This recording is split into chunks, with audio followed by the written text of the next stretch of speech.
पार ब्रह्म गुरु भगवंत। गुरु मेरी पूजा गुरु गोविंद, गुरु मेरा पार ब्रह्म गुरु भगवंत। गुरु मेरी पूजा गुरु गोविंद, गुरु मेरा पार ब्रह्म गुरु भगवंत। गुरु मेरी पूजा गुरु गोविंद, गुरु मेरा पार ब्रह्म गुरु भगवंत।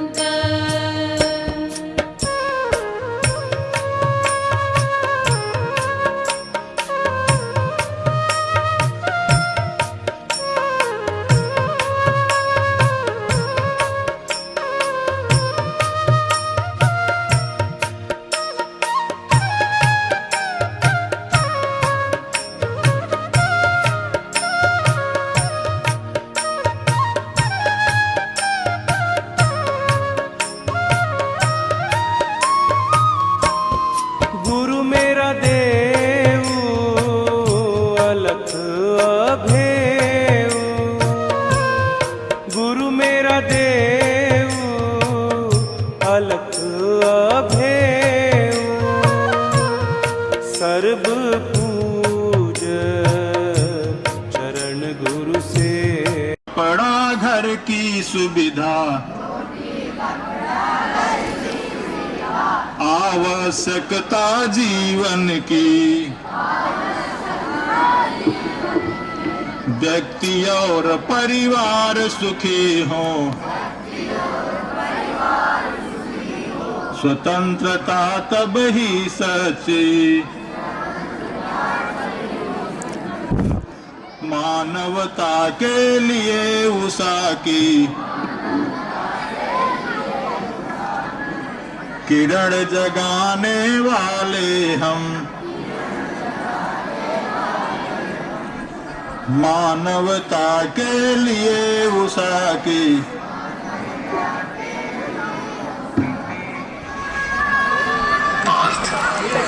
प्रवृत्ति और निवृत्ति को, कर्तव्य और अकर्तव्य को, भय और अभय को तथा बंधन और मोक्ष को जो बुद्धि यथार्थ जानती है वो बुद्धि सात्विक है।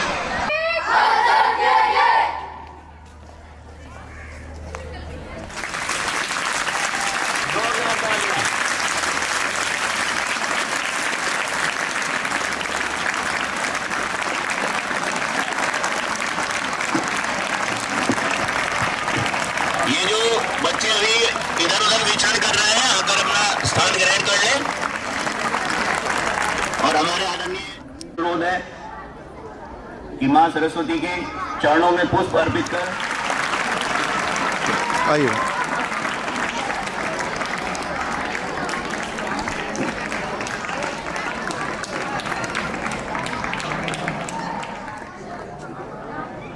जी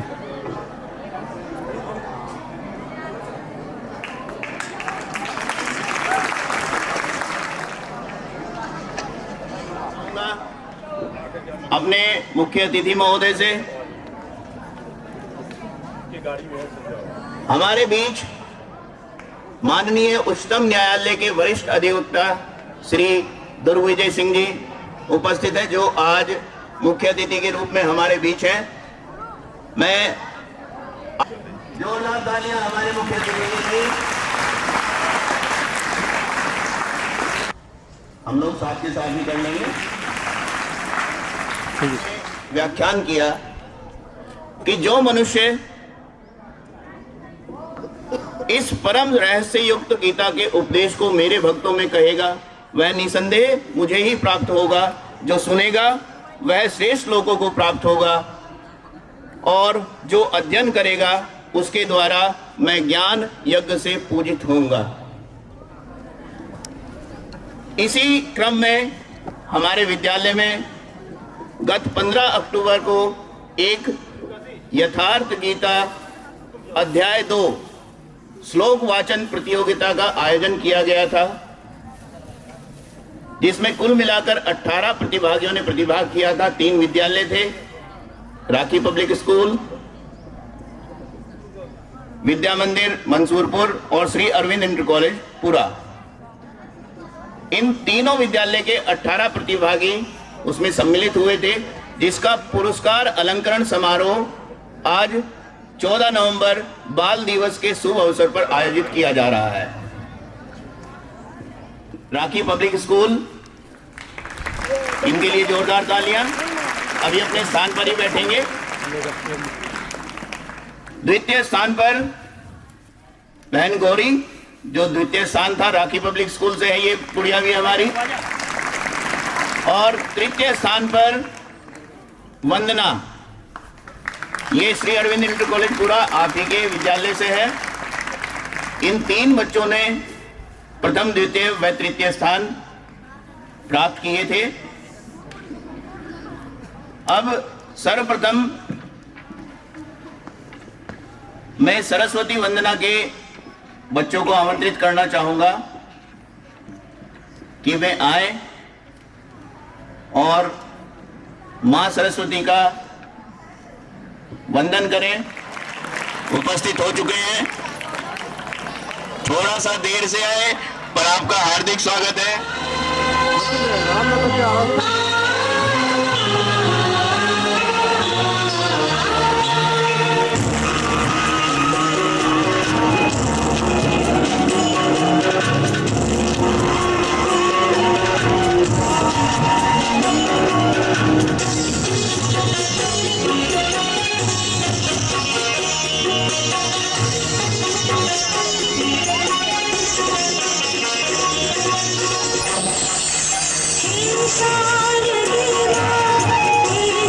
जोरदार तालियां एक बार।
विद्या का हमको वरदान दे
राहुल कुशवाहा आ चुके हैं, हम हार्दिक स्वागत करते हैं।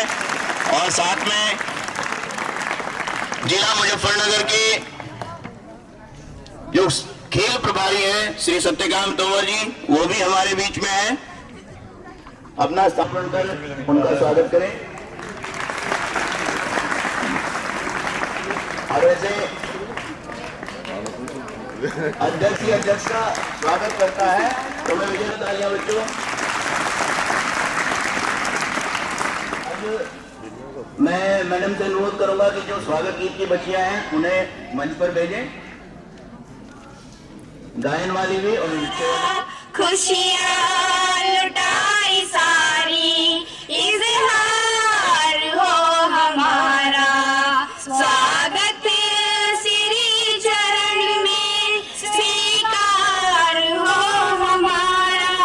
खुशियाँ लुटाई सारी, इज़हार हो हमारा, राहों के हर कदम में हर फूल है बिछाए, आएंगे वो अतिथिगण हम रास है लगाए। राहों के हर कदम में हर फूल है बिछाए, आएंगे वो अतिथिगण हम रास है लगाए। आने की हर खुशी में जाने का गम दोबारा, खुशियाँ लुटाई सारी, इज़हार हो हमारा।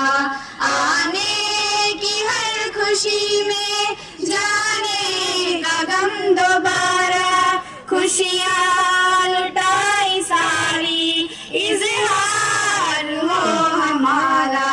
स्वागत श्री चरण में, स्वीकार हो हमारा। खुशियाँ लुटाई सारी, इज़हार हो हमारा। स्वागत श्री चरण में, स्वीकार हो हमारा। खुशियाँ लुटाई सारी, इज़हार हो हमारा। मेरी अर्चना यही है, मेरी वंदना यही है, सकुशल रहे अतिथिगण मेरी कामना यही है। मेरी अर्चना यही है, मेरी वंदना यही है, सकुशल रहे अतिथिगण मेरी कामना यही है। गर हो तो माफ करना जो कसूर हो हमारा, खुशियाँ लुटाई सारी, इज़हार हो हमारा। गर हो तो माफ करना जो कसूर हो हमारा, खुशियाँ लुटाई सारी, इज़हार हो हमारा। स्वागत श्री चरण में, स्वीकार हो हमारा। खुशियाँ लुटाई सारी, इज़हार हो हमारा।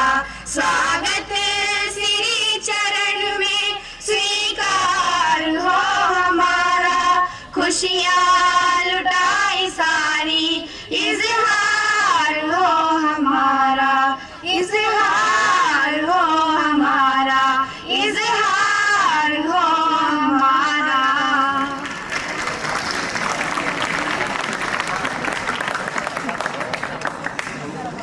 बालियान है और मैं राखी पब्लिक स्कूल की छात्रा हूँ। आज मैं आप लोगों के सामने श्री भगवत गीता के दूसरे अध्याय के श्लोकों का वाचन करने जा रही हूँ। महापुरुष कछुआ की तरह अपनी इंद्रियों को विश्व में नहीं फैलाता। एक बार जब इंद्रियां ही सिमट जाती है तो संस्कार ही मिट जाते हैं, पुनः वे नहीं निकलते।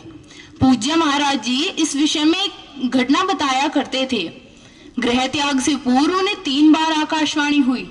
जब हमने महाराज जी से पूछा, महाराज जी आपको आकाशवाणी क्यों हुई, हम लोगों को तो नहीं हुई, तो इस पर महाराज जी ने कहा, हो ईशिका मोहों के भई रही, अर्थात संदेह तो मुझे भी हुआ था, किंतु फिर अनुभव में आया कि मैं पिछले 7 जन्म से साधु हूँ। 4 जन्म तक तो केवल साधु सा वेश बनाए, तिलक लगाए, कहीं विभूति पोते, कहीं कमंडल लिए विचरण कर रहा हूँ। योग क्रिया की जानकारी नहीं थी, किंतु पिछले 3 जन्म से बढ़िया साधु हूँ, जैसा होना चाहिए। मुझ में योग क्रिया जागृत थी, पिछले जन्म में निवृत्ति हो ही चली थी, पार लग ही चला था, किंतु 2 इच्छाएं रह गई थी, पहली स्त्री और दूसरी गांजा। अंदर मन में इच्छाएं थी, लेकिन बाहर से हमने शरीर को दृढ़ रखा। मन में वासना लगी थी, इसीलिए जन्म लेना पड़ा। जन्म लेते ही थोड़े ही समय में भगवान ने सब कुछ दिखा सुनाकर निवृत्ति दिला दी, 2-3 चटकना दिया और साधु बना दिया। ठीक यही बात श्री कृष्ण कहते हैं कि इंद्रियों द्वारा विषयों को न ग्रहण करने वाले पुरुष के भी निश्चय तो निवृत्त हो जाते हैं, किंतु साधना द्वारा परम पुरुष परमात्मा का साक्षात्कार कर लेने पर यह पुरुष अपने राग से, अपने विषयों से ही निवृत्त हो जाता है। अतः जब तक साक्षात्कार न हो कर्म करना चाहिए। उर कछु प्रथम वासना रही, प्रभु पद सरित सो वही। इंद्रियों को विश्व में समेटना कठिन है, आइए इस पर प्रकाश डालते हैं। श्री भगवत गीता के 2 अध्याय के 60वें श्लोक में श्री कृष्ण कहते हैं, यत तो है अपि कौन्तेय पुरुषस्य विपश्चितः इंद्रियाणि प्रमाथनि हरन्ति प्रसवं मनः। श्री कृष्ण अर्जुन से कहते हैं कि हे अर्जुन, प्रयत्न करने वाले मेधावी पुरुष की परमथनशील इंद्रियां उसके मन को बलात् हर लेती है, विचलित कर देती है। इसीलिए तानि सर्वाणि संयम्य युक्तासीत मत्परे वशे हि यस्येन्द्रियाणि तस्य प्रज्ञा प्रतिष्ठिता। श्री कृष्ण कहते हैं कि उन संपूर्ण इंद्रियों को संयत करके योग से युक्त और समर्पण के साथ मेरे आश्रित हो, क्योंकि जिस पुरुष की इंद्रियां वश में होती है उसी की बुद्धि स्थिर होती है। यहाँ पर योगेश्वर श्री कृष्ण ने साधन के निषेधात्मक अवयव के साथ साथ उसके विध्यात्मक पहलू पर भी जोर दिया है और कहा है कि केवल संयम और निषेध से इंद्रियां वश में नहीं होती, समर्पण के साथ साथ ईश चिंतन अनिवार्य है। ईश चिंतन के अभाव से विषय चिंतन होगा, जिसके कुपरिणाम श्री कृष्ण के ही शब्दों में ध्यायतो विषयान् पुंसा संगस्ते सुपजायते संगा संजायते कामः कामात् क्रोधो अभिजायते। श्री कृष्ण कहते हैं कि विषयों का चिंतन करने वाले पुरुष की उन विषयों में आसक्ति हो जाती है। आसक्ति से कामना उत्पन्न होती है और कामना पूर्ति में व्यवधान आने से क्रोध उत्पन्न होता है। तो अर्जुन श्री भगवान से पूछते हैं कि क्रोध किसे जन्म देता है, तो इसका जवाब श्री कृष्ण कुछ ऐसे देते हैं, क्रोधाद् भवति सम्मोहः सम्मोहात् स्मृति विभ्रमः स्मृति भ्रंशात् बुद्धिनाशो बुद्धिनाशात् प्रणश्यति। श्री भगवान कहते हैं कि क्रोध से विशेष मूढ़ता अर्थात अविवेक उत्पन्न होता है। नित्यानित्य वस्तुओं का विचार नहीं रह जाता। अविवेक से स्मरण शक्ति भ्रमित हो जाती है, जैसे अर्जुन को हुआ था। भ्रमति च में मने है। गीता के समापन पर उसने कहा, नष्टो मोह स्मृति लब्धा। क्या करे क्या न करे इसका निर्णय नहीं हो पाता। स्मृति भ्रमित होने से योग परायण बुद्धिनाश हो जाता है और बुद्धिनाश होने से यह पुरुष अपने शेष साधन से च्युत हो जाता है। धन्यवाद। शत्रुघ्न सिंह जी को आमंत्रित करता हूं कि वो श्रीमद् भागवत गीता की प्रस्ताविकी इसी बीच में प्रस्तुत करें। श्री शत्रुघ्न जी। घटक तथा संजीवनी बूटी है जो श्री कृष्ण ने अपने शिष्य अर्जुन को दिया था। यह एक ऐसा दिव्य फल है जिसके चखने से जीवन मुक्त होता है।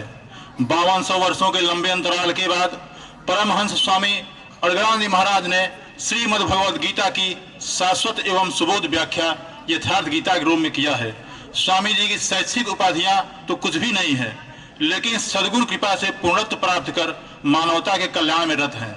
यथार्थ गीता का अभ्युदय 20वीं शताब्दी की महानतम रचना, घटना एवं उपलब्धि है। वह समय अब दूर नहीं है जब यथार्थ गीता रूपी अक्षय वट वृक्ष की छांव में संपूर्ण विश्व की मानवता शांति पाएगी। यूरोप को गीता का प्रथम परिचय ईस्ट इंडिया कंपनी के निदेशक के आदेश से कंपनी के एक कर्मचारी चार्ल्स विल्किंस ने 1776 में इसका अंग्रेजी में अनुवाद करके दिया। यह ग्रंथ यूरोप के तर्क युग का प्रेरक बना। इसकी दिव्य ज्योत में समस्त यूरोप तथा अमेरिका चकाचौंध हो गया। तत्कालीन अंग्रेज गवर्नर जनरल वारेन हेस्टिंग्स ने इस ग्रंथ की भूमिका में लिखा, गीता का उपदेश किसी भी जाति को उन्नति के शिखर पर पहुंचाने में अद्वितीय है। फ्रेंच विद्वान डुपरो ने 1778 में इसका अनुवाद फ्रेंच भाषा में किया तथा इसे भोगवाद से पीड़ित पश्चिम की आत्मा को अत्यधिक शांति देने वाला बताया। अमेरिकी दार्शनिक हेनरी डेविड थोरो स्वयं बोस्टन से 20 किलोमीटर दूर बीहड़ वन में वाल्डेन से एक आश्रम में बैठकर गीता अध्ययन करते थे। अमेरिकी दार्शनिक इमर्सन एक पादरी थे जो चर्च में बाइबिल का पाठ करते थे, परंतु रविवार को उन्होंने चर्च में गीता का पाठ प्रारंभ कर दिया था। उन्होंने गीता का यूनिवर्सल बाइबिल कहा था। आदि शंकराचार्य ने भी अनेक धर्म ग्रंथों के बीच गीता का ही नाम लिया है। गेयम गीता नाम सहस्त्रम, गायन योग्य है तो गीता। स्वामी विवेकानंद ने विश्व में यत्र तत्र वेदांत सोसाइटी स्थापित कर अपने गुरु भाइयों को वहां गीता पाठ और उसके उपदेश के लिए नियुक्त किया था। भारत आने पर अपने बेलूर मठ में वे अपने गुरु भाइयों को स्वयं गीता और उपनिषद पढ़ाया करते थे। स्वतंत्रता संग्राम में महत्वपूर्ण भूमिका अदा करने वाले श्री अरविंद घोष, जिनके नाम पर इस कॉलेज का नाम श्री अरविंद इंटर कॉलेज है, जब उन्हें अलीपुर बम केस में सेंट्रल जेल में रखा गया तो उन्होंने जेल में गीता का अध्ययन और उस पर टीका लिखने का प्रयास किया था। गीता एक संपूर्ण साधनात्मक ग्रंथ है, गुरु शिष्य संवाद है। पूरी गीता का एक भी श्लोक बाहरी मार काट का समर्थन नहीं करता है। गीता में वर्णित युद्ध क्षेत्र कोई भूखंड नहीं है। गीता में श्री कृष्ण ने स्वयं ही बताया है कि इदम शरीरम कौन्तेय क्षेत्र मित्य विधीयते, यह शरीर ही एक क्षेत्र है। योगेश्वर श्री कृष्ण ने महाभारत के पात्रों का उदाहरण देकर उन्हें उद्देश्य बनाकर गीता का उपदेश दिया है। विश्व विजय अभियान के लिए प्रस्थान से पूर्व सिकंदर जब अपने गुरु अरस्तु का आशीर्वाद लेने उनके सम्मुख उपस्थित हुआ तो उस ज्ञानी गुरु ने सिकंदर को लौटते समय भारत से किसी गीता ज्ञानी पंडित को साथ लाने का आग्रह किया था, जिससे यूनान के भी संस्कार बदलेंगे। तो गीता किसी जाति या धार्मिक समुदाय विशेष का ग्रंथ नहीं है, बल्कि विश्व का ग्रंथ है। बाहरी वैक्सीन से तो शरीर की इम्यूनिटी बढ़ती है, लेकिन भगवत गीता एक ऐसा बूस्टर डोज है जो मन और आत्मा की इम्यूनिटी को बढ़ाता है, मजबूत करता है। धन्यवाद। भले ही उसका वाचन उस तरीके से नहीं होता, परंतु आपके गुरु भी इसी क्रम में द्वितीय स्थान पर रहने वाले में श्रीमद् भगवत गीता के द्वितीय अध्याय के श्लोकों का उच्चारण करने वाली हूँ। 54वें श्लोक में अर्जुन श्री कृष्ण से पूछते हैं, प्रजहाति स्थित प्रज्ञस्य का भाषा समाधिस्तस्य केशव इस्तधि किं प्रभाषेत किमासीत व्रजेत किम। इस श्लोक में अर्जुन श्री कृष्ण से पूछते हैं, हे माधव, स्थिर बुद्धि वाला मनुष्य कैसा होता है? वह कैसे बोलता है, कैसे बैठता है, कैसे चलता है? यह 4 प्रश्न अर्जुन ने श्री कृष्ण से पूछे। इसके उत्तर में श्री भगवान कहते हैं, प्रजहाति यदा कामान सर्व पार्थ मनोगतान आत्मन्येवात्मना तुष्टः स्थित प्रज्ञस्य दोच्यते। अर्थात श्री भगवान कहते हैं, जो अपनी कामनाएं त्याग दे, स्वयं में ही स्वयं से संतुष्ट रहे, वही स्थिर बुद्धि वाला कहलाता है। दुखेष्वनु द्विग्ना मनो सुखेषु विगतस्पृहा वीतराग भय क्रोधः स्तधिर्मुनिरुच्यते।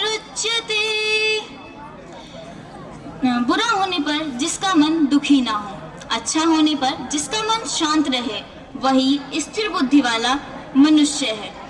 वीत, राग, भय जो इन सभी को त्याग दे वही स्थिर बुद्धि वाला मुनि कहलाता है।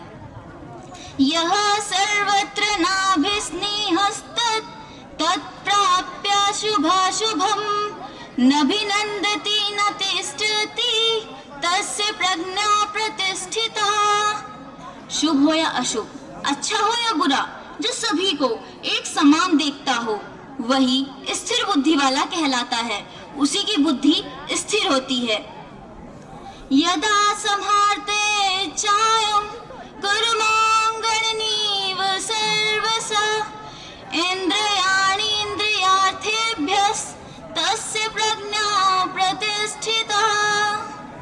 जिस प्रकार कछुआ अपने अंगों को समेट लेता है उसी प्रकार जब मनुष्य कुरीतियों से अपने अंगों को अपनी इंद्रियों विषयों में से अपनी इंद्रियों को समेट लेता है तभी वह स्थिर बुद्धि वाला कहलाता है। धन्यवाद। श्री अरविंद मंचासीन आप सभी के सामने यथार्थ गीता के द्वितीय अध्याय के श्लोक और उनके अर्थ बताने जा रही हूँ। प्रायः लोग इस श्लोक के अर्थ में समझते हैं कि इस युद्ध में मरोगे तो स्वर्ग जाओगे और जीतोगे तो पृथ्वी का भोग भोगोगे। किंतु आपको स्मरण होगा कि अर्जुन कह चुका है, भगवान पृथ्वी ही नहीं अपितु त्रैलोक्य के साम्राज्य और देवताओं के स्वामीपन अर्थात इंद्र पद प्राप्त होने पर भी मैं उस उपाय को नहीं देखता जो इंद्रियों को सुखाने वाले मेरे शोक को दूर कर सके। यदि इतना ही मिलना है तो गोविंद मैं युद्ध कदापि नहीं करूँगा। यदि इतने पर श्री कृष्ण कहते हैं कि अर्जुन लड़ो, जीतोगे तो पृथ्वी पा जाओगे और हारोगे तो स्वर्ग का जीतोगे तो पृथ्वी पा जाओगे और हारोगे तो स्वर्ग के नागरिक बन जाओगे, तो श्री कृष्ण देते ही क्या है। अर्जुन इससे आगे का सत्य श्रेय की कामना वाला शिष्य था जिसे सद्गुरु श्री कृष्ण ने बताया कि क्षेत्र क्षेत्रज्ञ के संघर्ष में यदि शरीर का समय पूरा हो जाता है और लक्ष्य तक नहीं पहुंच सके तो स्वर्ग प्राप्त करोगे अर्थात स्वर्ग में विचरण करने की क्षमता प्राप्त कर लोगे। दैवी संपद हृदय में ढल जाएगी और यदि शरीर के रहते रहते संघर्ष में सफल हो जाते हो तो महिम सबसे महान ब्रह्मा की महिमा का उपभोग करोगे। जीतोगे तो सर्वस्व क्योंकि महामहिम को पाओगे और हारोगे तो देवत्व। दोनों हाथों में लड्डू रहेंगे, लाभ में भी लाभ और हानि में भी लाभ ही है। पुनः इसी पर बल देते हैं, सुख दुखे समे कृत्वा लाभा लाभो जया जयो ततो युद्धाय युजस्व नैवं पापमवाप्यसि। इस प्रकार सुख दुख लाभ हानि जय पराजय को समान समझकर तू युद्ध के लिए तैयार हो। युद्ध करने से तू पाप को प्राप्त नहीं होगे अर्थात सुख में सर्वस्व और दुख में भी देवत्व है। जय में महामहिम स्थिति अर्थात सर्वस्व और हानि में भी देवत्व है। जय में महामहिम स्थिति और पराजय में दैवी संपत्ति पर अधिकार है। इस प्रकार अपने सुख दुख लाभ हानि जय पराजय का स्वयं विचार कर युद्ध में अग्रसर होना ही ज्ञान योग है। अतः तो युद्ध के लिए तैयार हो। एषा ते विहिता साख्ये बुद्धिर्योगे त्विमां शृणु बुद्धया युक्तो यया पार्थ कर्म बंधनम प्रहास्यसि। पार्थ यह बुद्धि तेरे लिए ज्ञान योग के विषय में कही गई है। कौन सी बुद्धि? यही कि युद्ध कर।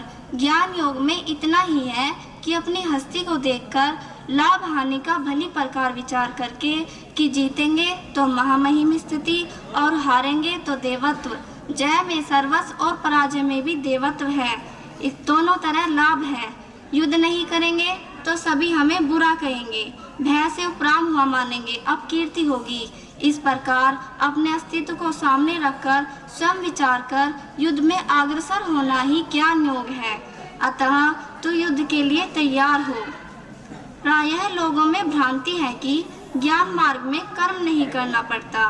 वे कहते हैं कि ज्ञान मार्ग में कर्म नहीं है। मैं तो शुद्ध हूँ, चैतन्य हूँ, अहम ब्रह्मास्मि। गुण ही गुण में बरतते हैं, ऐसा मानकर हाथ पर हाथ रखकर बैठ जाते हैं। योगेश्वर श्री कृष्ण के अनुसार यह ज्ञान योग नहीं है। ज्ञान योग में भी वही कर्म करना है जो निष्काम कर्म योग में किया जाता है। दोनों में केवल बुद्धि का, दृष्टिकोण का अंतर है। ज्ञान मार्गी अपनी स्थिति को समझकर स्वयं पर आश्रित होकर कर्म करता है, जबकि निष्काम कर्म योगी इष्ट के आश्रित होकर कर्म करता है।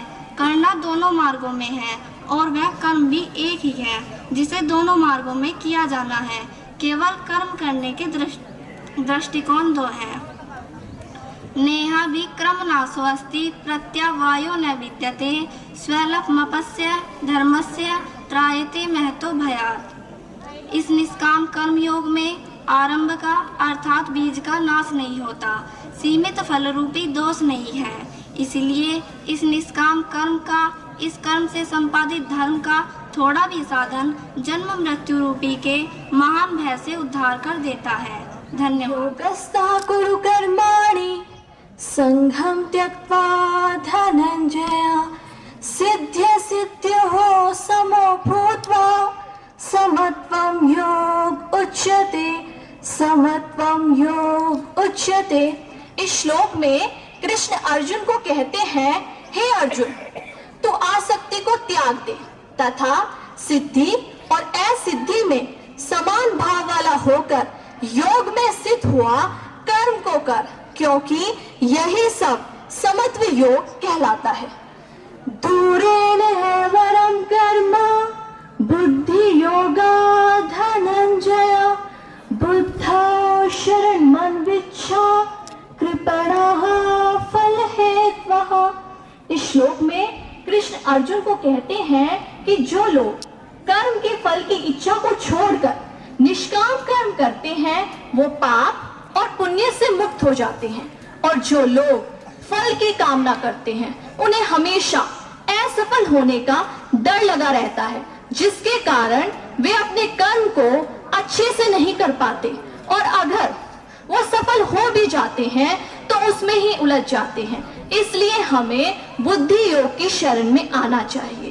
कृष्ण यह भी कहते हैं कि एक साधक को तो मोक्ष की भी कामना नहीं करनी चाहिए, क्योंकि वासनाओं से मुक्त होना ही मोक्ष कहलाता है। धन्यवाद। क्योंकि 18 प्रतिभागी हमारे साथ हैं जिन्होंने उस दिन वाचन किया था, तो जो मुख्य वाचन थे वो संपूर्ण हो चुके हैं। अब मैं अपने मुख्य अतिथि महोदय हमारे बीच जो हैं उन्हें आमंत्रित करूंगा कि वो अपना आशीर्वाद और व्याख्यान इन बच्चों को दें। आप इस विद्यालय प्रांगण में आए, हार्दिक स्वागत आपका। इस कॉलेज के प्रबंधक महोदय,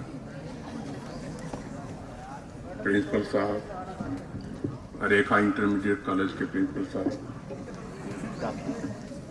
राखी अंसारी, राखी इंटरमीडिएट कॉलेज के प्रिंसिपल साहब, हमारे भाई और बहनों, मैं सबका हार्दिक अभिनंदन करता हूँ, साष्टांग दंडवत करता हूँ। आज 14 नवंबर है, बाल दिवस है। आप सबका पुनः मैं दिल से अभिनंदन करता हूँ। मैं आप लोगों को देख रहा हूँ, वाकई इतना आह्लादित हूँ कि मेरे पास वर्ड्स नहीं है जिसे मैं एक्सप्लेन कर सकूँ। आप लोगों ने अध्याय 2 यथार्थ गीता के कर्म जिज्ञासा, इस अध्याय से आप लोगों ने एक कंपटीशन दिया। कुछ बच्चे फर्स्ट, सेकंड, थर्ड, फोर्थ आए, बाकी लोग नहीं आए, लेकिन मेरे समझ से आप सारे लोग, जितने भी बच्चे यहाँ बैठे हुए हैं, सब लोग प्रशंसा के पात्र हैं और सब लोगों को पुरस्कार मिलना चाहिए, लेकिन लगता है पुरस्कार कुछ कम है। पहले पुत्रों, मैं आप लोगों को ये बताऊंगा, ये गीता, पहले यथार्थ गीता आपने, इसको यथार्थ गीता क्यों कहते हो? गीता वही है, इसमें 18 अध्याय हैं, 17,700 श्लोक है। वही गीता है जिसे वेद व्यास जी यानी कृष्ण व्यास ने संकलित की। बच्चों ये समझो कि सबसे पहले हमारे यहाँ, हमारे हिंदुस्तान में या इस आर्यावर्त में श्रुति ज्ञान परंपरा थी, श्रुति और स्मृति। उसको सबसे पहले लिपिबद्ध करने वाले हमारे महर्षि वेदव्यास जी थे। आप सब कहीं और दुनिया भर के धर्मशास्त्र हैं, ग्रंथ हैं, हर जगह ईश्वर के बारे में, आत्मा के बारे में तरह तरह की जानकारियां उपलब्ध हैं। लेकिन उन्होंने कहा जब आप यथार्थ गीता खोलेंगे तो पहले आपको मिलेगा गीता सुगीता कर्तव्या किमन्यै शास्त्र विस्तरै या स्वयं पद्मनाभस्य पद्माद्विनिश्रिता। ये गीता है। कैसी गीता है? ये सुगीता है। सुगीता मीन्स जो भली भांत, जिसमें किसी तरह का संदेह न हो, इस तरह से इसका गायन किया गया। और क्या है ये? हम लोगों का, हम लोग मतलब हम जितने भी आर्यावर्तवासी हैं, आप लोग, ये हम लोगों का कर्तव्य है कि इसे इसी तरह से समझें कि मन नहीं शास्त्र विस्तरई, दुनिया भर के और शास्त्र के विस्तार में जाने की जरूरत नहीं। आपको जो गीता में लिखा गया है वही आपको ध्यान कर ले। मेरे समझ से ये ज्यादा उचित होगा। इसके बाद फिर उन्होंने लिखा एकम शास्त्रम, फिर उस चीज को क्लियर किया, एकम शास्त्रम देवकी पुत्र गीतम, एको देव देवकी पुत्रमेव, एको मंत्रस्य नमानि यानि, कर्मापेकम तस्य देवस्य सेवा। शास्त्र कौन है? एक। मंत्र कौन है? एक। वो कहां है? आपकी इस भगवत गीता में। अब आप लोग इससे अगर शुरू करेंगे तो दूसरी चीज आती है कि आप लोग जैसे आज वैसे आप लोग थक गए हो, धूप में मैं देख रहा हूं बैठे हुए हो, चाहते हो कि कितनी जल्दी मुक्ति मिले, हम लोग अपने अपने गृह स्थान को जाएं। लेकिन पुत्रों, एक चूंकि समय मिला, थोड़ा सा हम चर्चा कर दें आपसे। 2 मिनट समय लूंगा आप लोगों का। आप जब द्वितीय अध्याय पढ़ रहे थे, कर्म जिज्ञासा आपको हुई जानने की, तो क्या जानना चाह रहे थे? अपने से एक सवाल पूछो, क्या इसमें क्या जानना है? जानना वो है जो आप हो। जो आप हो, आप कौन हो? जैसे किसी का एक बच्चे का नाम लेकर के बुलाओ, भाई फला अरुण, तो क्या वो अरुण है? नहीं। सही बात तो यह है कि वो है जो उसको नहीं जानता। तो आप क्या जानना चाहते हो? आत्मा को। आप द्वितीय अध्याय में देखो, द्वितीय अध्याय से कुछ श्लोक है, यह है 13, जिसमें उन्होंने कहा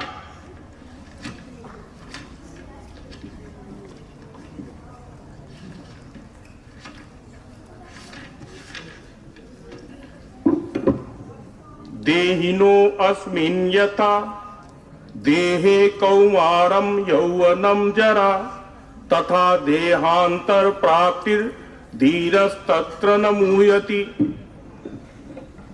इसका अर्थ इसमें दिया हुआ बच्चों। इसका मतलब सिर्फ ये है, जैसे इस देह में जीवात्मा है, एक बच्चा हुआ, पैदा हुआ, फिर धीरे धीरे समय गुजरा, युवा हुआ, फिर समय गुजरा, जरा हुआ, लेकिन उसमें कोई विशेष जो देही है, जो आत्मा है, एक जैसा है, हमेशा स्थिर है। इसी तरह से जब ये शरीर शांत होगा तो भी ये समझो कि ये रुक जाएगी नहीं, ये तुरंत दूसरे शरीर में प्रवेश करती है।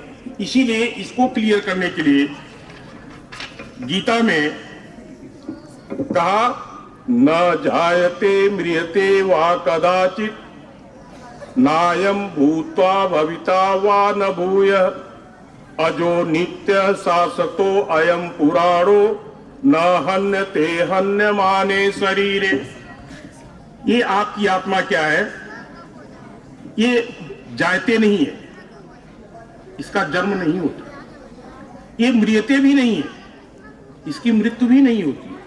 क्यों? क्योंकि आगे श्लोक में देखोगे तो मिलेगा नैनम छिन्दन्ति शस्त्राणि नैनम दहति पावकः न चैनम क्लेदयन्तापो न शोषयति मारुतः। यानी इसको न तो कोई काट सकता है, न जला सकता, न मार सकता है। तो इसका मतलब ये हो गया कि हमारी मृत्यु असंभव है। हो गया बच्चों ना? इसका मतलब ये होगा कि हमारी मृत्यु हो नहीं सकती, तो हमें डरने की कोई जरूरत नहीं है। यानी गीता आपको अभय देती है। आप डरो मत, अपने लक्ष्य पर बढ़ते रहो। काम दो तरह के होते हैं, जिसे अभी बच्चों ने बताया।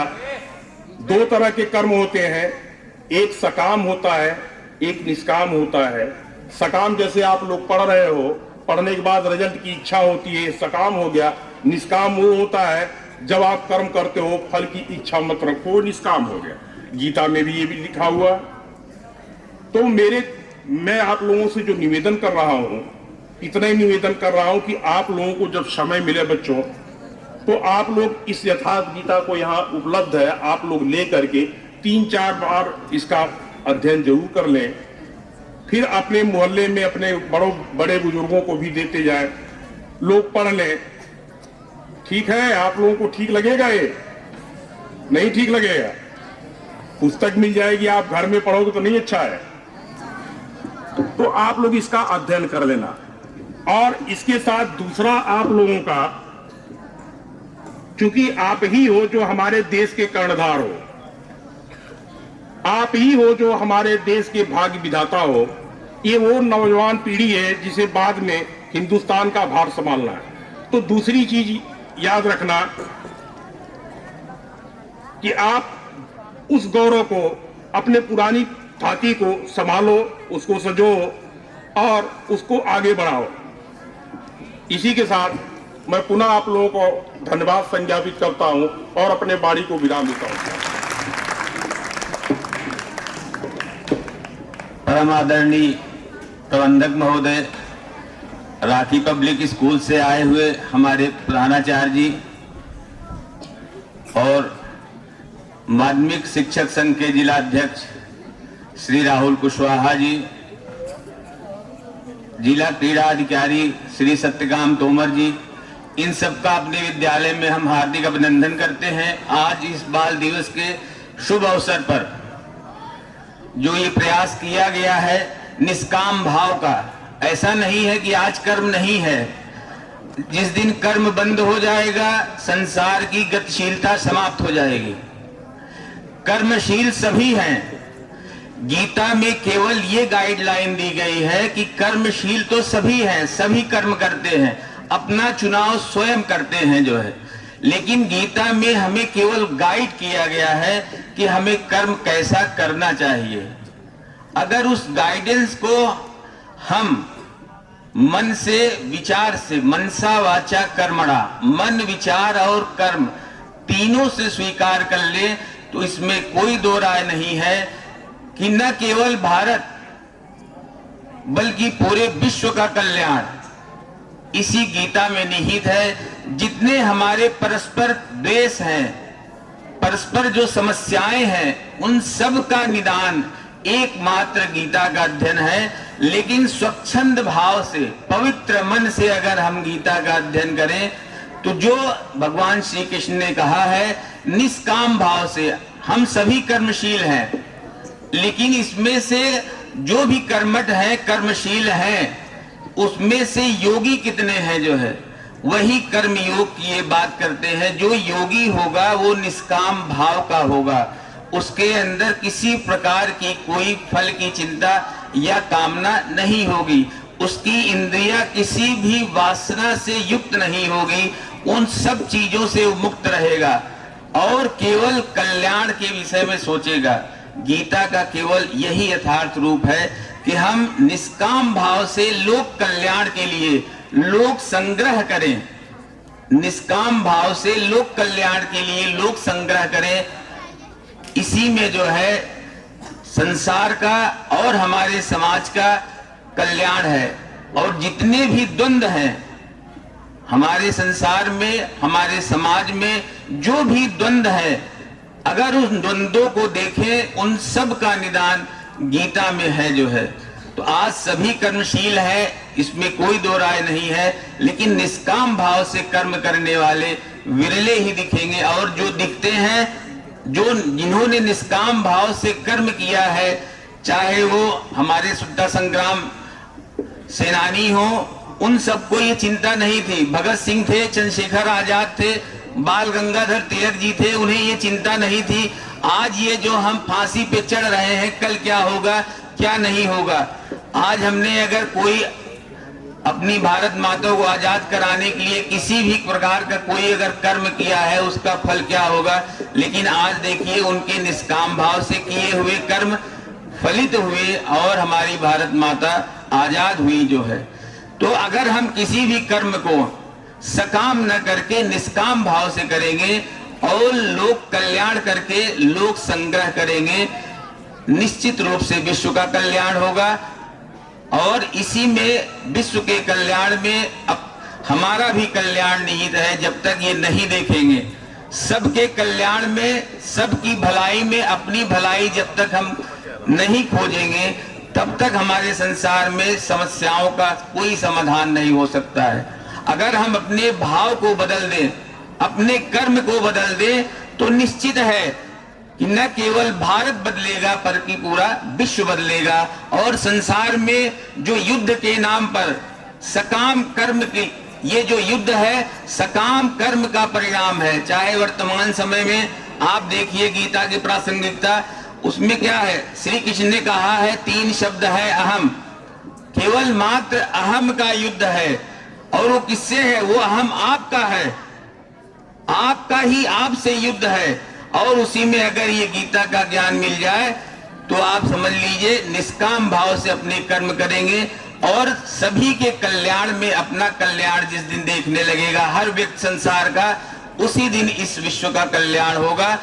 और विश्व के कल्याण के साथ हमारा देश जो चाहता है, पहले से ही सर्वश्रेष्ठ भारत रहा है और पूरे विश्व का गुरु रहा है। जब तक हम गीता को जिएंगे नहीं, गीता पढ़ने की बड़ाई नहीं है कि हमने गीता पढ़ ली, 4 बार पढ़ ली, 5 बार पढ़ ली। जब तक आप गीता को पढ़ेंगे नहीं, उसे अपने आचरण में नहीं उतारेंगे और अपने कर्म के भाव को, सकाम कर्म के भाव को जब तक आप निष्काम कर्म में नहीं परिवर्तित करेंगे, तब तक कोई सुधार नहीं आएगा और ये सारी समस्याएं ऐसी ही बनी रहेंगी।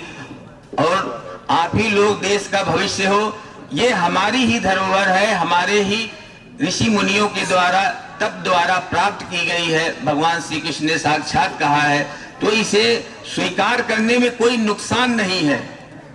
अगर हमारा कोई नुकसान हो तो चलिए बात बनती है, लेकिन इसे स्वीकार करने में जनहित है, लोक कल्याण है, उसे स्वीकार करने में कभी परहेज नहीं करना चाहिए। और गीता में यही चीज है। गीता को हम अपने आचरण में ले आएंगे, अपने जीवन में ले आएंगे, तभी गीता सार्थक होगी और इस संसार का कल्याण होगा और हमारा देश महाशक्ति के रूप में उभरेगा। इसके लिए पहली सीढ़ी यही है कि सकाम से निष्काम की ओर चलें। अब ज्यादा हम इस पर आगे नहीं, क्योंकि ये अथाह है। गीता पर तो अथाह टीकाएं लिखी गई हैं, टिप्पणियां की गई हैं, बहुत महात्माओं ने कहा है। हमने जितना अध्ययन किया उसमें हमें यही समझ में आया कि कर्मशील सभी है, अपने सकाम कर्म को निष्काम भाव में परिवर्तित कर दें, विश्व का, संसार का कल्याण होगा और सर्वत्र शांति होगी, विकास होगा, समृद्धि होगी, इसमें कोई दो राय नहीं है। जय हिंद, जय भारत। मैं आमंत्रित करना चाहूंगा राखी पब्लिक स्कूल के प्रधानाचार्य आदरणीय श्री प्रमोद त्यागी जी को कि वो आए, बच्चों को अपना आशीर्वाद दें। अन्य संगठन के अध्यक्ष और जिला क्रीड़ा अधिकारी इस प्रतियोगिता को आयोजित करने के लिए एक आयोजक के रूप में, एक कोऑर्डिनेटर की जिम्मेदारी को निभाते हुए शत्रुघ्न सिंह जी, साथी अध्यापकगण और प्यारे बच्चों, सबसे पहले आप जरा थोड़ी देर के लिए एक एक्सरसाइज करेंगे, कर लेंगे? ठीक, तो अपना हाथ सामने, फिर हथेली ऊपर की ओर, 2 पर इस तरह से मोड़ना और 3 पर अपनी पीठ थपथपाना। शाबाश। अब सीधे बैठ करके जो जल्दी बूढ़े होना चाहते हैं वो कमर झुका करके बैठेंगे, और जो हमेशा स्वस्थ और युवा रहना चाहते हैं वो कमर सीधी करके बैठेंगे। और एक दूसरी शर्त इसके साथ और भी है कि अपने होठ बंद रखेंगे। एक छोटा सा दृष्टांत है कि कुम्हार है, चाक पर मिट्टी को रखता है और उस पर जिस समय मिट्टी को उसने बनाया था तो उस मिट्टी को बनाया था उसने चिलम बनाने के लिए। अब जो अपनी शाबाशी वापस करना चाहते हैं वो हलचल करेंगे और जो शाबाशी अपने पास रखना चाहते हैं वो बिल्कुल शांत होकर के बैठेंगे। तो चाक पर जो मिट्टी रखी हुई थी वो बनी थी चिलम के लिए, लेकिन कुम्हार मिट्टी रखता गया। रखने के बाद उस चाक पर जो एक आकार बना वो बना सुराही का। सुराही बनी तो सुराही ने कुम्हार से पूछा कि महाराज, जिस समय मुझे आपने मिट्टी के रूप में तैयार किया था तो उस समय तो मुझे चिलम के लिए तैयार किया था और बना दिया मुझे सुराही, तो मेरा तो आकार, प्रकार, काम करने का क्षेत्र, ये सब कुछ बदल गया। तो उसने पूछा क्यों, ऐसा क्यों हुआ? कुम्हार ने एक छोटा सा उत्तर दिया कि मेरे मन का विचार बदल गया। ये जो आप यहां पर बैठे हुए हैं, यहां धूप में बैठने का, विद्यार्थियों के द्वारा गीता के श्लोकों का उच्चारण, अतिथियों का बाहर से आकर के यहां बैठ करके आप सबके सम्मुख बैठना, मन में एक विचार भी आना, मन में एक सोच बनती है कि जो अतिथि हैं वो तो छाया में बैठे हुए, हम धूप में बैठे हुए हैं, वो कुर्सी पर बैठे हुए, हम नीचे बैठे हुए हैं। नीचे बैठने में थोड़ा कष्ट है, कुर्सी पर बैठने में बहुत आराम है। यानी ये सब क्या चलते हैं? विचार चलते हैं। सामान्यतः जो मनुष्य है वो 20 से 30 हजार विचार उसके मन के अंदर आते हैं, लेकिन जैसे जैसे ये आज का जो आधुनिक युग है बढ़ता हुआ जा रहा है, तो लगभग इस 8 अरब की जनसंख्या में से जो विज्ञान कहता है और जो समाजशास्त्री और मनोविज्ञान के जो जानक हैं वो क्या कहते हैं कि लगभग 60-70 हजार विचार ये बढ़ जाएंगे। इन सब चीजों को जिस प्रकार से कुम्हार ने मिट्टी को बनाया था और मिट्टी को बनाते बनाते उसके मन का विचार बदला और उस एक विचार के बदलने से परिणाम हुआ कि जो चिलम समाज के अंदर दुर्व्यसन पैदा करती वो अब लोगों की प्यास को शांत करने का काम करेगी। तो आप भी यहां बैठकर उसी प्रकार से एक तप कर रहे हैं। यहां आपके मन के अंदर भावों को, विचारों को बदलने की क्षमता रखने वाले ऐसे अध्यापकगण आपके बीच में हैं। पात्रता आपको चाहिए, विचार इनके पास है, इसलिए उस विचार को बदलना और उस विचार को बदलने का एक और साधन जो अभी दुर्गुजय सिंह जी ने अपने सबके बीच में रखा है कि यथार्थ गीता, ये सबके अपने अपने अनुभव हैं। कितनी गीता वो पुस्तक है जो दुनिया के अंदर सबसे अधिक भाषाओं के अंदर जिसका ट्रांसलेशन हुआ है। गीता वो पुस्तक है कि जिसके अंदर जीवन के हर प्रश्न का समाधान है। आप विद्यार्थी हैं, इसलिए विद्यार्थियों के सामने केवल 2 चीजें ध्यान में रहनी चाहिए। क्या कहा है कि हमें 3 प्रश्नों का उत्तर होता है, क्या पढ़ना, क्यों पढ़ना, कैसे पढ़ना। इन 3 प्रश्नों का उत्तर विद्यार्थियों के लिए है। हम अध्यापक हैं तो अध्यापकों के लिए भी 3 प्रश्न हैं, क्या पढ़ाना, क्यों पढ़ाना, कैसे पढ़ाना। अगर इन तीनों प्रश्नों को हम गीता के समक्ष रखते हुए और हम उन उत्तरों को ढूंढने की प्रयास करते हैं कि जो हमें चाहिए, तो उसमें क्या मिलता है कि कहा कि योग कर्मसु कौशलम, कि योग क्या है कि कर्म की कुशलता है। यानी आप अच्छे से पढ़ेंगे। अच्छे से पढ़ेंगे कब? जब आपका बैठने का तरीका ठीक होगा। आप जब ठीक प्रकार से अपनी पुस्तक को रखने का काम करेंगे, आप जब ठीक प्रकार से जो लिखा हुआ है उसको याद करेंगे, जो याद किया है उसको फिर से लिख करके दिखाएंगे, यानी पूरा एक मैनेजमेंट है, पूरी एक श्रृंखला है।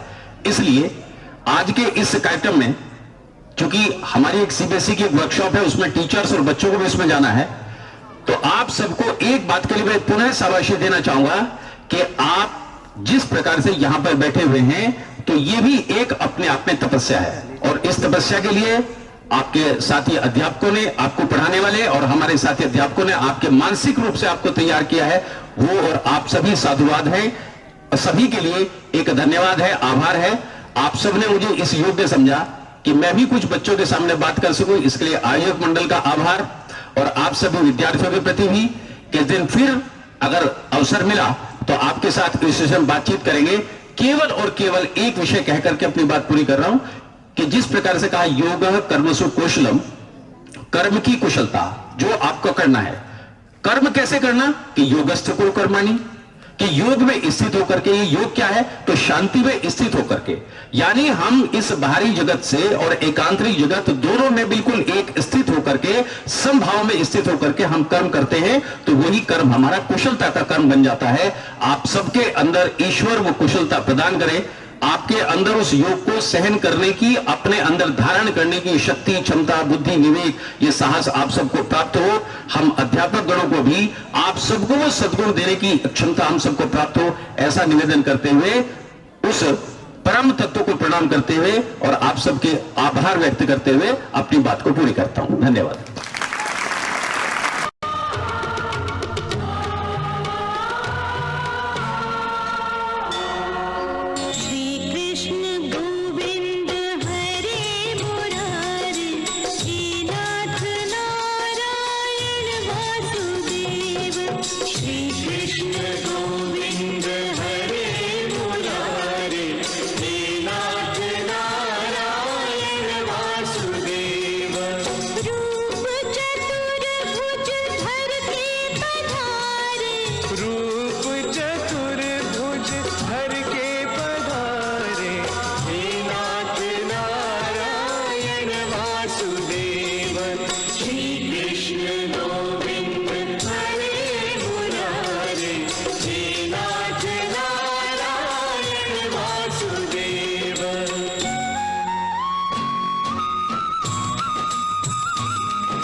जैसा स्कूल का वातावरण लग रहा है कि सब तरफ हरियाली, इस हरियाली के बीच में बहुत अनुशासित बच्चे और बच्चियां बैठी हुई हैं। ये आप लोगों के लिए सौभाग्य की बात है। हम लोगों के स्कूल्स हेडक्वार्टर्स में हैं, लेकिन इतनी सफाई, इतनी हरियाली बात किसी को नसीब नहीं होती है।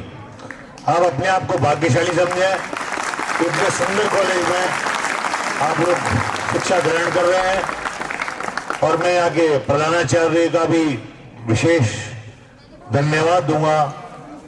इतना सुंदर कार्यक्रम इन्होंने आयोजन करा, तो बहुत ही बुद्धिजीवी है। मैं तो यही कह सकता हूं कि मैं तो केवल गीता का एक विद्यार्थी ही हूं, बहुत ज्यादा मैं इस बारे में जानता नहीं।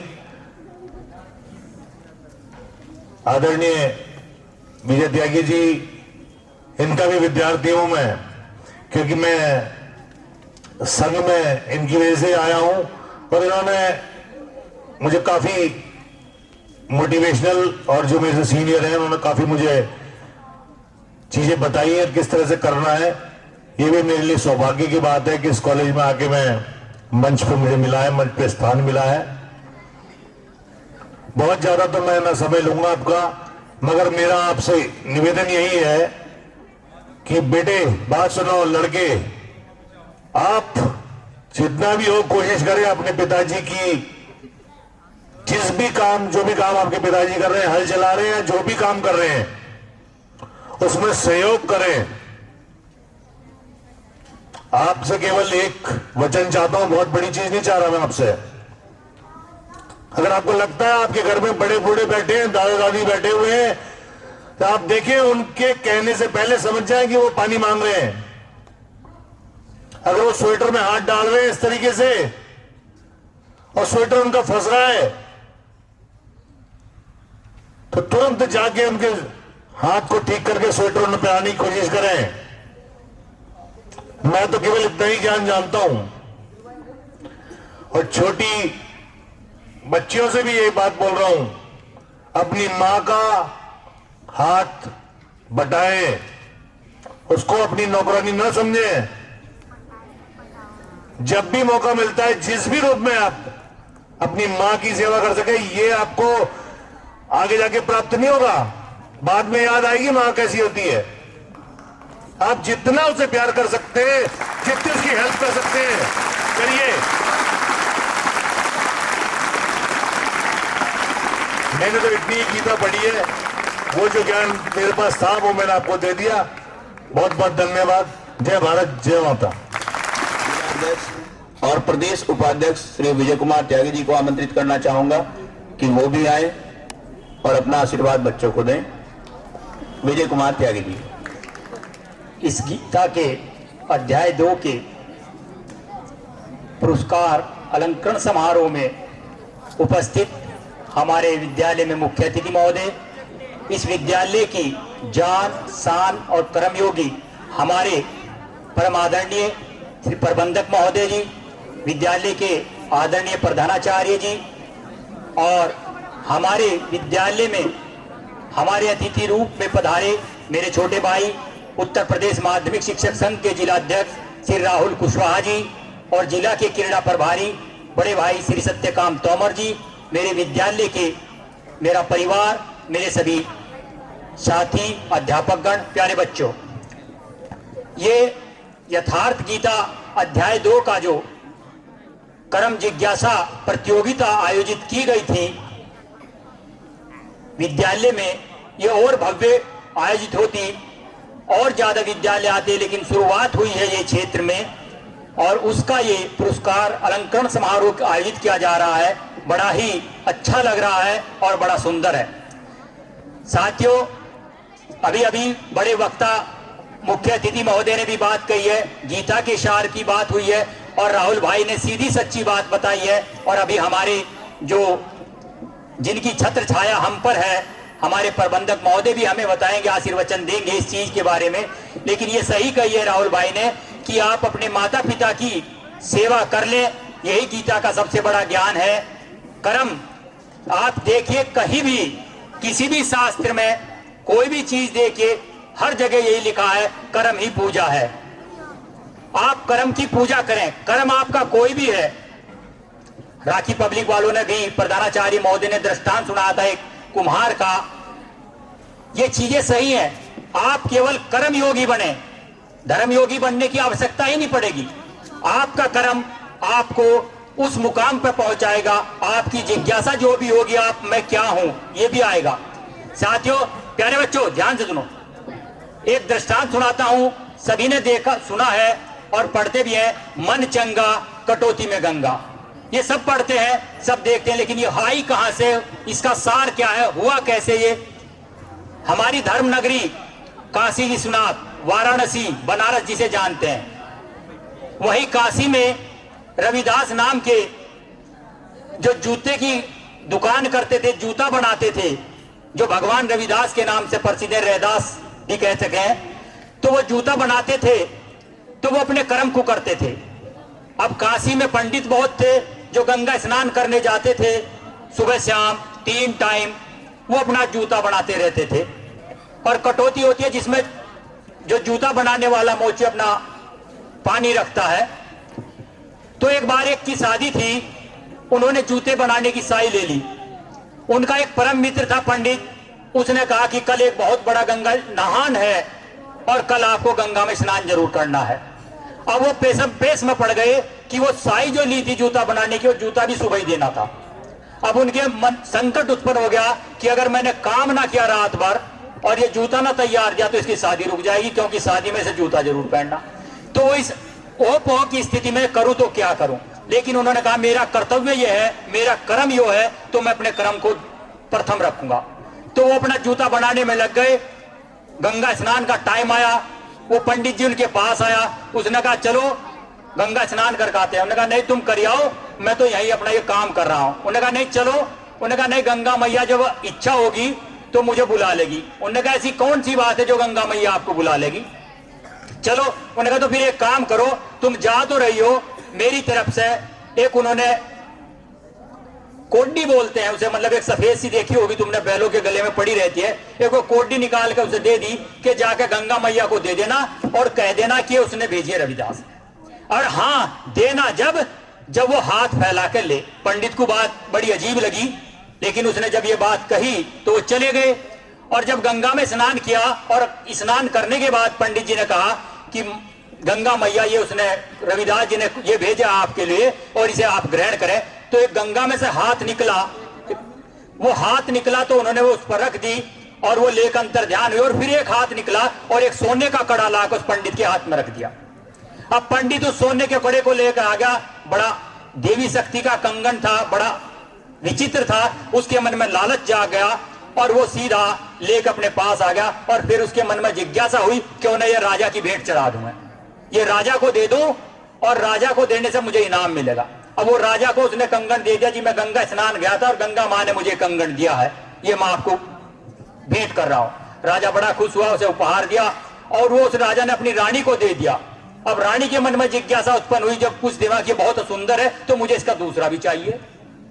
अब पंडित को जब उसने राजा ने बोलवा भाई इसका दूसरा भी दे, दूसरा भी चाहिएगा। अब पंडित तो विचलित हो गया, एक था उसके पास, दूसरा कहां से लावे। अब पंडित जी तो जो थे वो भागे भागे रविदास जी के पास गए और उसे कहा कि महाराज वो दूसरा कंगन भी और चाहिए। उसने कहा मेरे पास तो नहीं है, वो तो गंगा मैया ने दिया था। उन्होंने कहा जब आप कहते हो कि मन चंगा तो कटौती में गंगा, तो फिर ये कैसे बात सिद्ध होगी।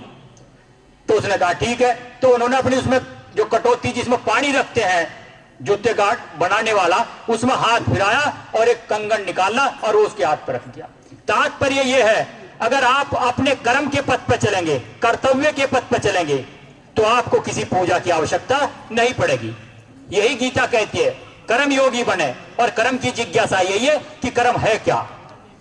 आप अच्छे कर्म करेंगे, कर्म का मतलब है एक कृत्य होते हैं, कुकृत्य होते हैं, दुष्कर्म नहीं, कर्म करने हैं, अच्छे कर्म करने हैं।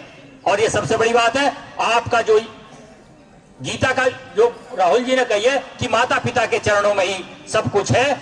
हमारे गणेश जी की पूजा सर्वप्रथम की जाती है, मैं हर बार कहता हूं। और एक कार्तिक जी थे, दोनों सगे भाई थे। मां पार्वती और शिव जी ने उन्हें कहा कि जाओ ब्रह्मांड का चक्कर लगा के आओ, और जब जो भी प्रथम सर्वप्रथम ब्रह्मांड का चक्कर लगा के आ जाएगा, वही सब सर्वश्रेष्ठ होगा, सबसे बड़ा होगा। कार्तिक जी अपने वाहन पर बैठ कर चलिए पूरे ब्रह्मांड का चक्कर लगाने के लिए, और गणेश जी ने मां पार्वती और अपने पिताजी शिव जी के चारों ओर घूमकर और उनके चरणों में खड़े हो गए। उन्होंने कहा तुम नहीं गए, अब मेरे लिए तो ब्रह्मांड तुम ही हो। तो इसी वजह से तुम तात्पर्य यही है कि अपने माता पिता का, अपने गुरुओं का, सबका सम्मान करो, उनकी आज्ञा का पालन करो, अच्छे कर्म करो। यही आपकी जो आपका उज्जवल भविष्य होगा और आपकी सफलता का यही एक सार है और यही मूल मंत्र है। धन्यवाद। और आप सभी का, अतिथियों का भी इस विद्यालय प्रांगण में बहुत बहुत हार्दिक अभिनंदन है, बहुत बहुत स्वागत है। जय हिंद, जय। उसे निरंतर रखते हुए अब जो निर्णायक समिति में रहे उन्हें आमंत्रित करना चाहता हूं कि हमारे आदरणीय प्रबंधक महोदय उन लोगों को पुरस्कृत करें। कुमारी साधना, थैंक यू, थैंक यू। अब कार्यक्रम के अंत में हमारे बाहर से आए हुए अतिथि राहुल कुशवाहा जी, हमारे अध्यापक, अध्यापिकाएं और प्यारे बच्चों, आज जो गीता का कार्यक्रम हुआ, आप सभी लोगों ने बड़े उत्साह, बड़े अनुशासन से उसे देखा और ग्रहण किया। सभी लोगों ने गीता का जो सार बताया है, कर्म प्रधान सार बताया, सब लोग अपने कर्तव्य का पालन करेंगे तो फल अपने आप मिल जाएगा। यही मैंने देखा है, सब लोगों ने, जितने भी वक्ता आए हैं, सबने गीता का एक ही सार बताया है कि सब लोग अनुशासन में रहते हुए अपने कर्तव्य का पालन करते रहें तो फल अपने आप मिल जाएगा। अब मैं इसी उसमें सभी आगंतुकों का, बाहर से आए लोगों का अपने विद्यालय प्रांगण में अभिनंदन करता हूं और सभी बच्चों को आशीर्वाद देता हूं। अपने शिक्षक संघ के अध्यक्ष जी आए हुए हैं, कुशवाहा जी, इन्हें एक शब्द जरूर कहना चाहता हूं कि यहाँ ओम प्रकाश जी भी आए थे तो मैंने कहा था जी, संघ में जो है लड़ाई तो लड़ते ही हैं सब, अध्यापकों की, अपने शिक्षकों की, लेकिन इन शिक्षकों के बारे में जहाँ भी आपकी बात हो तो उन्हें कहें अपने कर्तव्य का पालन करते हुए बच्चों को शिक्षा देने का भी काम उतना ही ताकत से करें जितना लड़ने का काम करते हैं। तो मेरा ओम प्रकाश जी ने कहा था, या काफी देर बोले वो, कि मेरा पहला काम यही है कि मैं सभी शिक्षकों को, अपने साथियों को, सबको यही कहता हूँ, भाई पहले अपना कर्तव्य है, उसके बाद जो है अपनी लड़ाई है। मैं तो उनको विधानसभा में वहाँ भी अपने चपरासी को और उन्हें भी पढ़ाता हूँ तो मेरा कुशवाहा जी ने यही है, आप आए तो अपने, जहाँ आप इतनी आगे ऊंचाइयों पर जाएंगे, राजनीति है ये, शिक्षकों की बहुत बड़ी राजनीति है प्रदेश की, तो आप इन बातों का भी ध्यान रखें। धन्यवाद सभी स्टाफ के लोगों का जिन्होंने इसमें सहयोग करा, आप सबका धन्यवाद।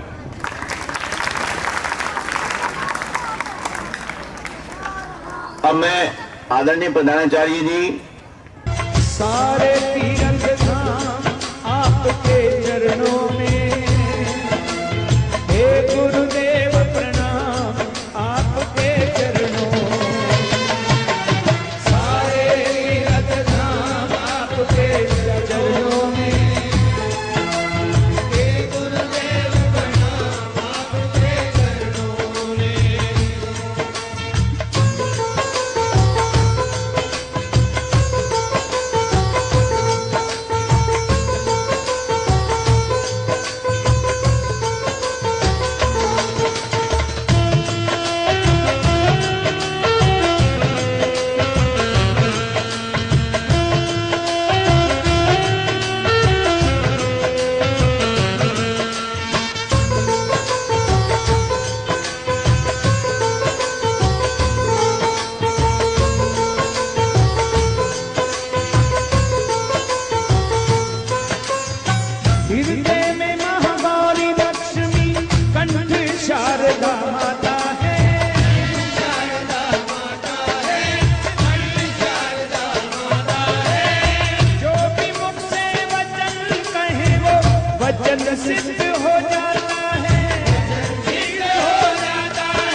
गुरु ब्रह्मा